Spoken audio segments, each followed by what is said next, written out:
Did you know that medieval knights had to sleep in their armor for weeks during long sieges? Imagine trying to get comfortable in 60 pounds of metal every single night. But here's what's really crazy. Knights didn't just throw on their armor and ride into battle. It took years of brutal training that started when they were just 7 years old. These kids were sent away from home to live with other noble families as pages. They learned table manners, how to serve food, and basic fighting skills.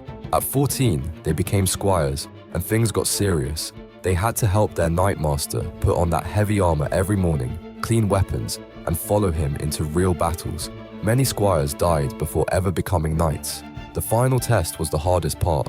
After years of training, a squire had to prove his worth in combat.